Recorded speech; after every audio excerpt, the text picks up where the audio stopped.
믿는 자와 믿지 않는 자 모두에게 쓸모있는 차트, 보면 재밌고 또 알아두면 신앙생활에도 도움이 되는 세상 정보들을 총망라한 차트가 여기 있습니다. 성경, 문화, 인물, 민감한 사회 이슈까지 세상의 모든 주제를 차트로 이야기해봅니다. 고품격 크리스찬 차트 토크쇼 차톡, 지금 시작합니다.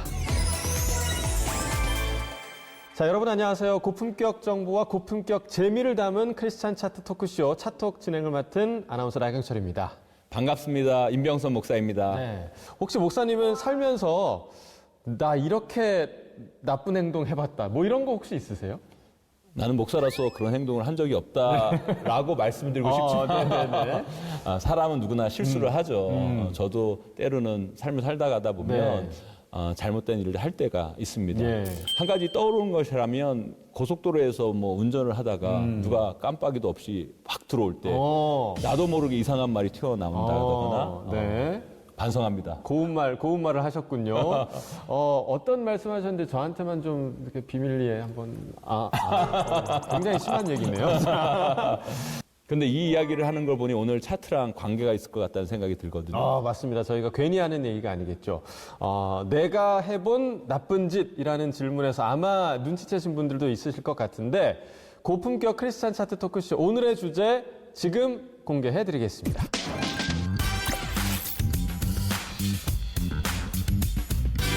악인전, 주먹을 부르는 성경 속 나쁜 녀석들, 뭔가 굉장히 흥미진진하게 들리는데요.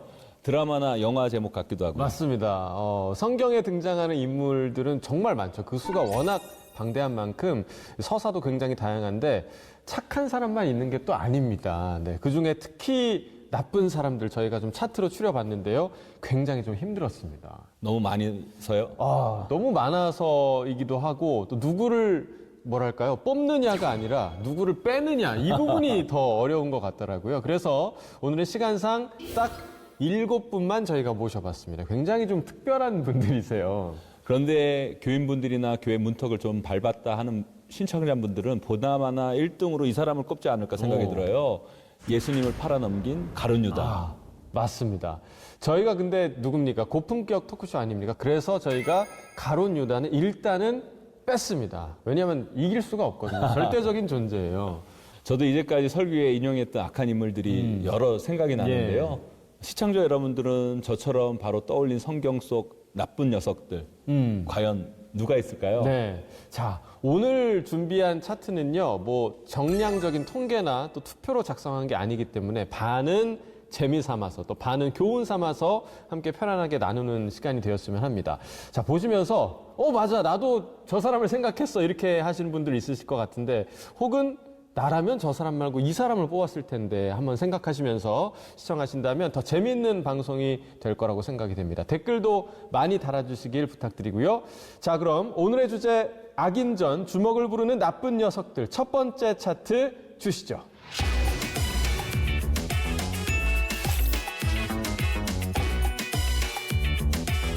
주먹을 부르는 성경 속 나쁜 녀석들, 그 첫 번째, 일단 그의 아버지부터 이야기가 시작됩니다.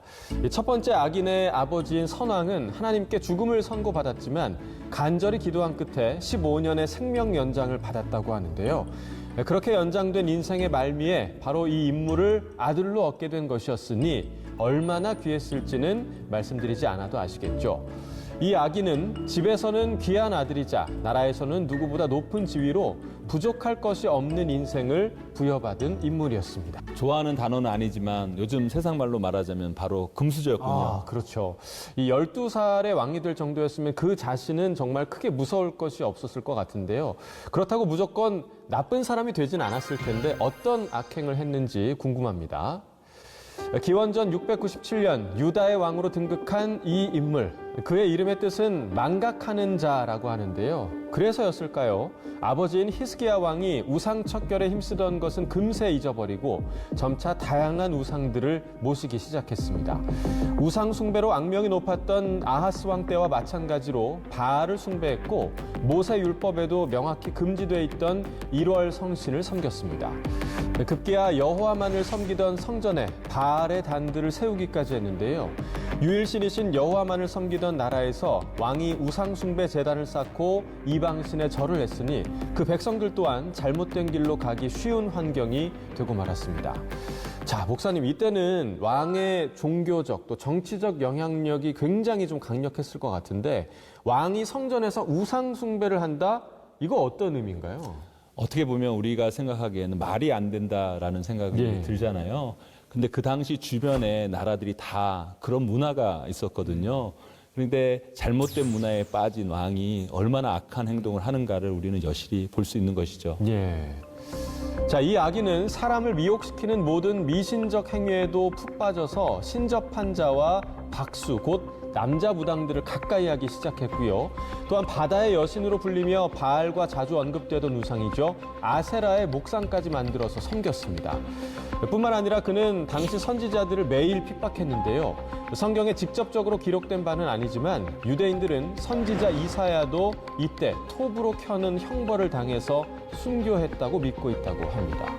자, 톱으로. 너무 끔찍한데요. 사람을 톱으로 켤 정도면 얼마나 잔인한 사람이었다는 건가요? 우상을 적극적으로 숭배하던 왕이었으니까요. 여호와만을 섬기고 예배하는 사람들을 가만히 뒀을 리가 없었겠죠. 예. 사실 나쁜 짓 하는 사람들은요. 법이 무서운 것처럼 하나님 말씀이 무척이나 두렵기도 했을 겁니다. 그랬을 것 같습니다. 자, 이렇듯 성전에서 보란 듯이 바알과 아세라를 숭배하던 이 악인, 뜻밖의 위기에 직면했습니다. 아수르의 침공을 받아서 바벨론 지역의 포로로 끌려가게 된 건데요. 한 나라의 왕이었다가 쇠사슬에 묶인 초라한 신세가 되고 만 것이죠. 그는 그제서야 하나님 앞에 엎드렸는데요.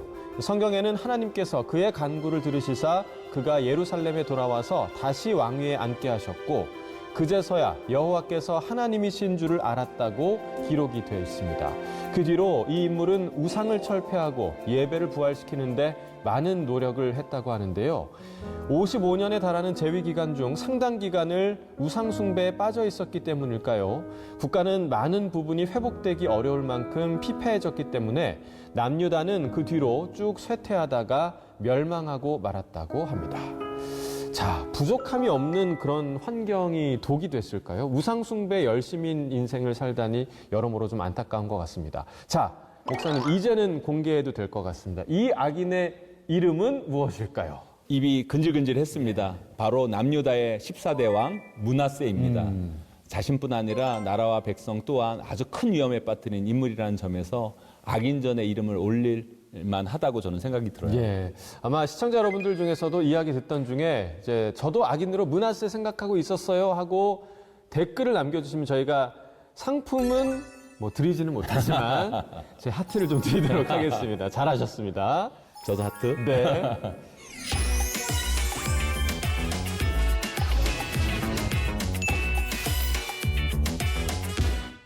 자, 속보입니다. 인류 최초의 살인자가 발생했다는 소식입니다.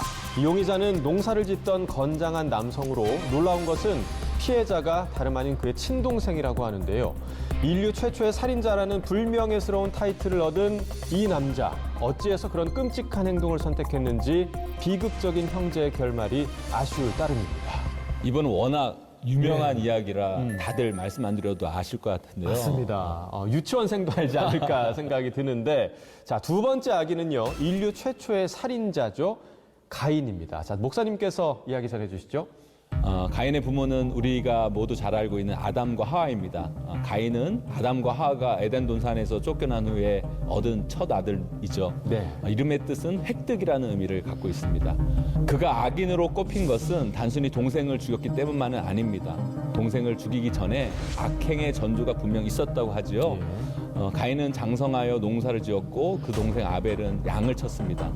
이들은 각자 얻은 소산물, 즉 가인은 곡식으로, 아벨은 양의 첫 새끼와 그 기름으로 하나님께 제사를 올려드립니다. 하지만 하나님께서는 아벨과 그의 제물에는 관심을 보이셨지만 가인과 그의 제물에는 관심을 주지 않으셨습니다. 이때 가인은 얼굴빛이 변할 정도로 매우 분노했고 하나님께서는 내가 왜 분을 내느냐 타이르셨죠. 하나님께서 하나님께 꾸중을 들었는데도 가인의 태도는 바뀌지 않았습니다. 자, 하나님께서 왜 그 제사를 받지 않으셨는지 저희는 알 수 없지만 가인은 반성이 아니라 화를 낸 거네요. 썽을 낸 거네요. 맞죠. 네. 저라면 하나님이 혼내시면 아, 내가 뭐가 잘못됐지? 뭘 돌이켜야 되지? 아마 생각해 봤을 텐데 가인은 그런 면에서 회개를 하지 않았다는 거죠. 예. 결국 가인은 돌이킬 수 없는 선택을 하고 마는데요. 성경에는 가인이 동생 아벨을 들판으로 불러내서 쳐서 죽였다고 기록되어 있는데요. 하나님께서 가인을 불러 동생 아벨이 어디 있느냐 물으셨어요. 그리고 가인은 이렇게 대답했다고 하죠. 내가 알지 못하나이다. 내가 동생을 지키는 자입니까? 그러니까 하나님 앞에서 거짓말이 뭐 막 술술술술 나오네요. 한 번 죄 짓기는 어려워도 네. 두 번, 세 번 짓기는 쉬운 거죠. 그렇습니다. 하나님이 누구신지를 모르는 사람의 모습처럼 행동을 하죠. 예. 알면 저럴 수가 없죠. 맞습니다. 결국 가인은 하나님께 벌을 받았습니다. 하나님께서는 가인이 땅을 아무리 갈아도 효력이 없고 땅에서 도망하고 방랑하는 자가 되리라 하셨죠. 그런데 가인은 쫓겨나면서도 누가 자기를 해칠까 두려워했습니다. 예. 회개 대신 자기 염려만 한 셈이죠. 결국 하나님께서는 가인에게 표식을 주어서 아무도 그를 해치지 못하게 하나님은 그를 도우셨어요. 예. 가인은 에덴의 동쪽에 있는 노시라는 땅에서 성을 쌓고 살아갔고요.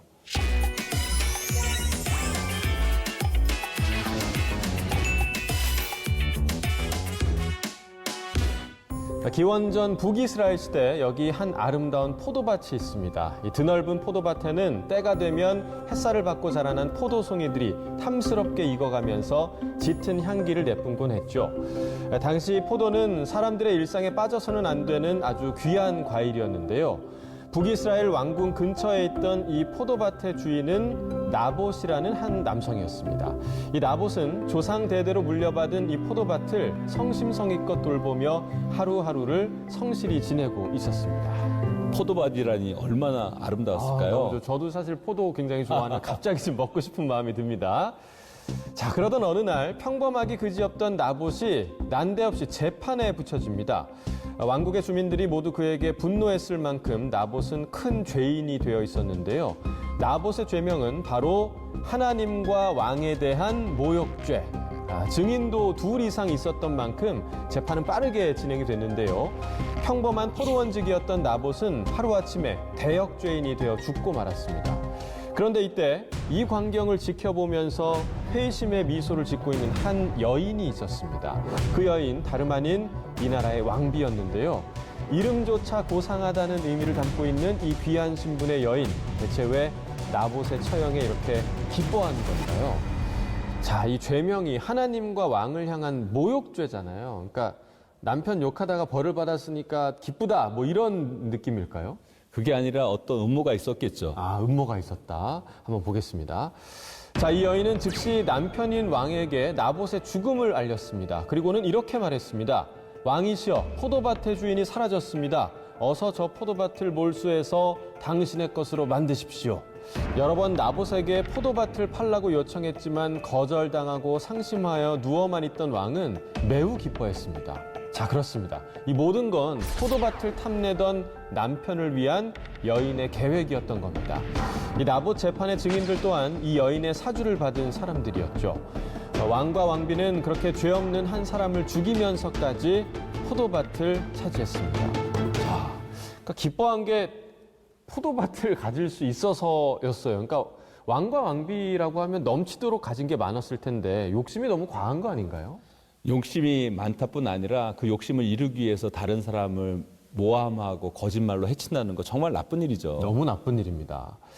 자, 욕심을 채우고자 사람 죽이는 일도 서슴지 않았던 이 여인의 악행은 이뿐만이 아니었습니다. 두로와 시돈의 제사장이자 왕이었던 아버지를 따라 결혼 전부터 열렬한 바알 숭배자였던 여인은 북이스라엘의 왕비가 된 뒤 남편인 왕도 바알을 섬기도록 부추겼고요. 사마리아에 바알과 아세라의 목상을 세우며 우상 숭배에도 아주 열심이었는데요. 이 여인의 이름은 바로 이세벨, 남편은 아합 왕이었습니다. 이세벨의 악행의 끝은 그야말로 비참했는데요. 나봇을 죽이고 포도밭을 빼앗았을 때 하나님께서는 선지자 엘리야를 통해서 이렇게 말씀하셨습니다. 개들이 이스라엘 성읍 곁에서 이세벨을 먹을지라. 자, 이 예언대로 예후의 공격을 받아 남편 아합 왕은 죽고 이세벨 또한 성의 창문 밖으로 던져졌습니다. 그리고 그녀의 시신은 개들이 달려들어 머리와 손발 외에는 찾지 못했다고 합니다.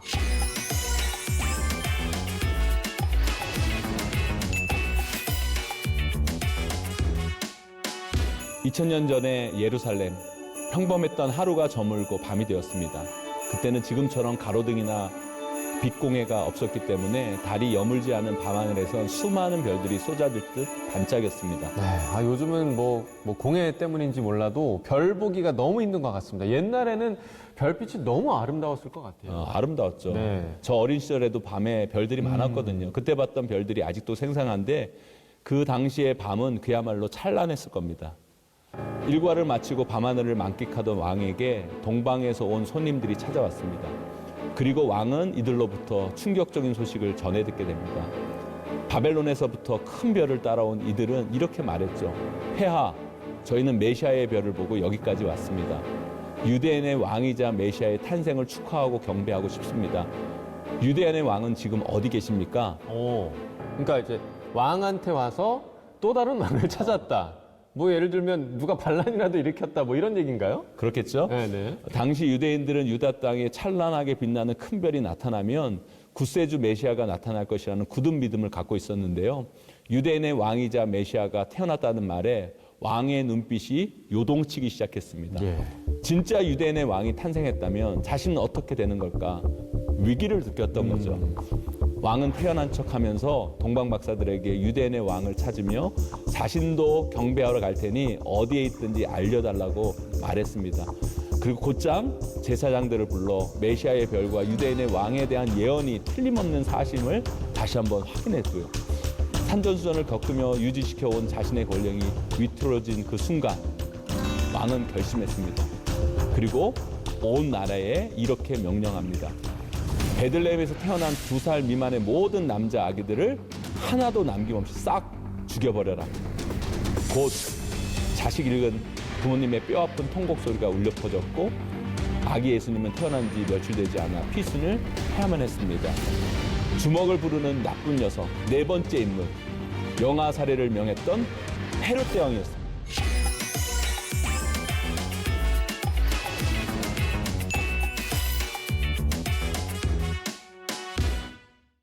자, 여기 한 사내가 있습니다. 페르시아의 왕 아하수에로의 총리 대신으로 아말렉의 후손이자 모든 신하 중에 가장 높은 신하로 제법 큰 권세를 갖고 있던 이 남자. 이 남자는 요즘 기분이 썩 좋지가 않습니다. 모르드게라는 이름의 한 사람이 자신에게 절하기를 거부하고 있었기 때문입니다. 제대로 예를 갖춰 인사를 하라고 여러 사람이 권했지만 모르드게는 듣지 않았습니다. 그 이유는 분명했습니다. 자신은 유대인이기 때문에 아말렉 후손인 이 남자에게 절할 수 없다라는 것이었습니다. 자, 아말렉. 성경 보면서 굉장히 좀 많이 봤었는데 누군가요? 한마디로 얘기하면 아멜렉은 민족인데요. 민족. 아멜렉과 이스라엘은 천철지 원수와 같은 관계라고 얘기할 수 있습니다. 그렇군요. 그러니까 모르드게가 이 사람에게 절하지 않은 건 하나님이 하신 말씀을 기억한 그런 신실한 행동이라고 할 수 있겠네요. 맞습니다. 네. 높은 자리에 앉아 남부러울 것 없었던 이 남자는 모르드게가 유독 거슬렸습니다. 그리고 조상 대대로 미워하던 이스라엘 민족을 더 미워하게 된 것 같습니다. 그는 왕의 최측근이라는 위치를 10분 활용하기도 했죠. 그리고 얼마 뒤 드디어 전국으로 보낼 왕의 조서를 손에 넣었습니다. 왕의 반지로 인을 친 조서의 내용은 다음과 같았습니다. 아다르월 13일 나라 안의 유대인을 모두 제거하라. 인사를 하지 않는다는 이유로 상대방의 민족까지 모두 죽이려 드는 악인을 우리는 만나게 된 겁니다. 자, 민족을 다 제거한다? 이건 거의 히틀러급 아닌가요? 왕도 너무한 거 아닌가요? 진짜? 맞습니다. 신뢰하던 최고 신하가 이 민족이 법을 지키지 않았다고 계속 말하니까 사람이 계속 그런 말을 듣다 보면 정말인가 싶잖아요. 예. 자, 모든 것이 자신의 뜻대로 이루어질 거라고 의심치 않던 이 악인, 그러나 곧 곤경을 맞게 됩니다. 유대인 말살조서가 전국에 전달된 뒤 잠을 이루지 못하던 왕은 모르드게가 공을 세우고도 상을 받지 못했음을 알게 됐고 이 악인을 시켜 모르드게에게 왕의 옷을 입히고 왕의 말을 태워 광장을 돌며 그의 공을 알리라고 명합니다. 졸지에 원수를 모시고 다니게 된 건데요. 거기에 더해서 유대인 출신 왕비 에스더가 이스라엘 민족을 멸하라 한 결정이 이 악인의 거짓된 꾀에서 비롯된 것임을 왕에게 알렸습니다. 이제 왕의 분노는 악인의 차지가 된 겁니다. 나쁜 계획은 다 세워봤자요. 하나님이 적재적소에서 일하시면서 이길 수가 없어요. 네, 사필귀정입니다. 자, 결국 유대인을 멸하라는 내용을 담은 조서는 물거품이 됐습니다. 유대인과 모르드게가 죽는 날만을 기다리며 집들에 50규빗이나 되는 장대를 세워놓았던 이 악인, 모르드게를 달아 죽이려고 세웠던 이 장대에 결국 자신이 달리고 맙니다. 한나라의 높은 관리였던 자치고는 매우 비참한 최후를 맞이한 것이죠. 이스라엘 민족으로 모두 죽이려고 했던 이 악인, 바로 하만이었습니다.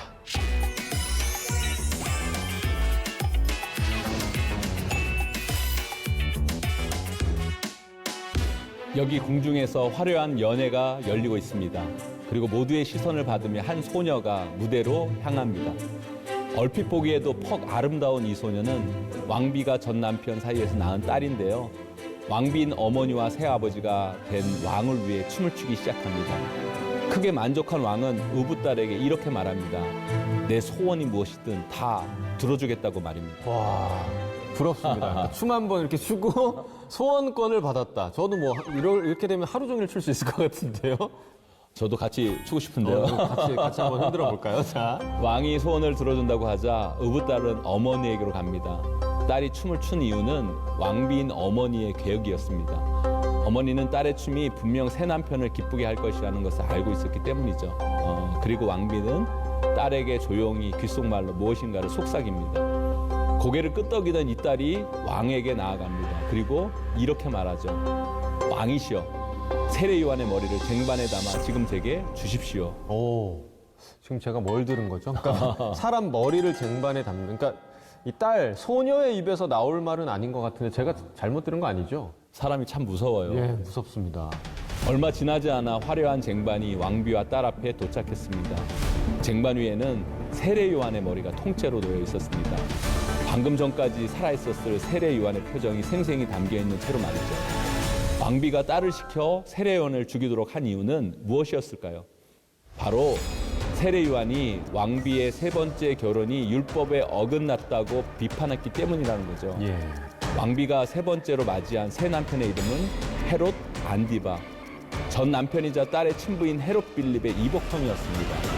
신약 시대를 대표하는 악녀의 대명사 헤로디아와 살로메의 이야기였습니다. 네. 자, 6번째 아기는 헤로디아와 살로메였습니다.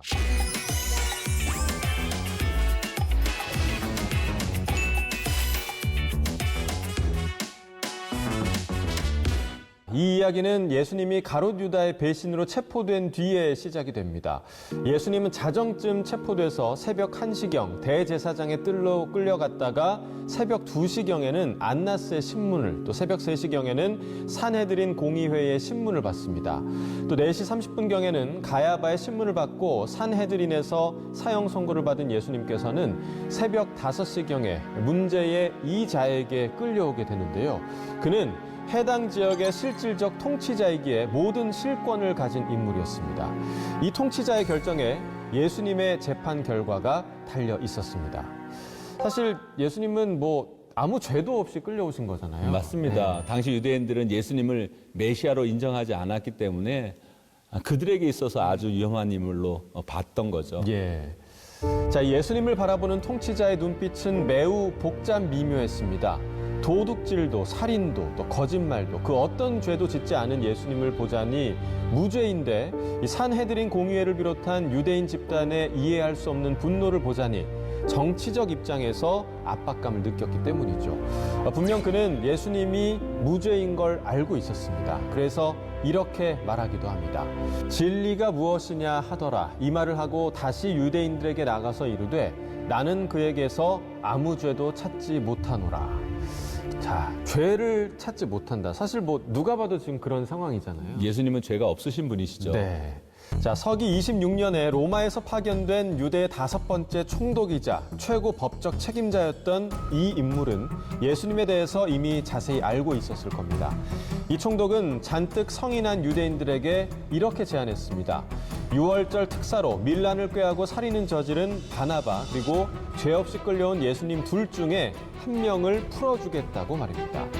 그의 예상과는 달리 대중들은 바나바를 택했고 결국 총독은 예수님을 그들이 원하는 대로 사형에 처하기로 했습니다. 신문 중 예수님께서 죄 없다는 말을 3번이나 했던 자신을 위해서였을까요? 총독은 대중 앞에서 손을 씻는 것으로 책임을 부인했는데요. 하지만 그의 이름은 역사와 성경, 또 사도신경에 남아 영원히 불리게 되었습니다. 너무나도 유명한 그 이름이죠. 본디오 빌라도였습니다. 악인전, 주먹을 부르는 성경 속 나쁜 녀석들 차트 1순위, 바로 본디오 빌라도였습니다. 자, 약간 의외라고 생각하시는 분들도 있으실 것 같아요. 그 목사님께서 생각하신 악인 원픽, 악인 1등, 혹시 누구였나요? 저는 이제 성경을 읽어보면서 소돔과 고모라에서 롯의 집에 천사가 방문했을 때 천사를 달라 우리가 상관하겠다라고 이야기한 사람을 저는 원픽으로 삼고 싶거든요. 왜 그러냐면 소돔과 고모라가 너무 악했어요. 예. 그런데 그 문화 속에서 산 사람들이었거든요. 제가 그거 보면서 이 빌라도도 그런 것이죠. 그 상황과 문화의 논리 속에서 자기는 아무리 죄 없다라고 하겠지만 세상 인류 가운데서 예수님을 죽인 그것을 제공한 사람이 바로 빌라도였다는 거죠. 그래서 우리가 인생을 살아가면서 이 문화와 세상의 논리 앞에 그 하나님의 말씀을 저버리는 행동이 얼마나 무서운지를 다시 한번 우리는 생각해 봐야 된다고 저는 생각합니다. 네, 저도 이제 목사님 말씀 들으면서 다시 한번 저의 삶을 되돌아보게 되는데요. 이렇게 오늘 악인들에 대해서 좀 알아봤습니다. 자, 고품격 크리스찬 차트 토크쇼 차톡, 매주마다 성경과 세상 속 다양한 주제들을 찾아 차트로 정리하고 함께 이야기를 나눠보고 있는데요. 자, 시청자 여러분들도 오늘 방송 보시면서 내 마음속의 악인 1순위는 누구였는지 소감을 남겨주시면 정말 감사하겠습니다. 악인전, 주먹을 부르는 나쁜 녀석들. 자, 여기 차트에 없는 사람들 중에서도 악인들이 있죠, 목사님? 악인들이 많죠. 네. 많습니다. 한 가지 첨언을 하자면요. 오늘 본 악인과 악행은요. 행위로서의 죄, 거기에 초점을 맞춘 거잖아요. 우리가 한 가지 생각할 것은 하나님을 믿지 않는 죄가 저는 가장 큰 죄라고 생각합니다. 예. 그래서 성경은 교만이 가장 큰 죄라고 말하거든요. 네. 교만이 왜 가장 큰 죄냐면 우쭐거리고 이런 게 교만이 아니라 하나님을 인정하지 않는 그게 바로 교만이거든요. 그런 면에서 본다면 우리가 겸손히 하나님을 잘 섬기고 하나님 말씀 앞에 순종하는 삶, 네. 그것이 악인이 아니라 의인의 모습이라 저는 생각합니다. 네, 그러니까 행위로서의 죄를 오늘을 짚어보긴 했지만 우리의 마음속으로도 가지고 있는 그 죄들, 그 죄들을 다시 돌아봐야 한다라는 말씀을 목사님이 해주셨네요. 자, 고품격 크리스찬 차트 토크쇼 차톡. 오늘은 저희 이만 인사를 드려야겠습니다. 다음 주에도 다른 주제의 흥미로운 차트로 돌아오도록 하겠습니다. 시청해주신 여러분 고맙습니다. 다음 주에 꼭 다시 만나요.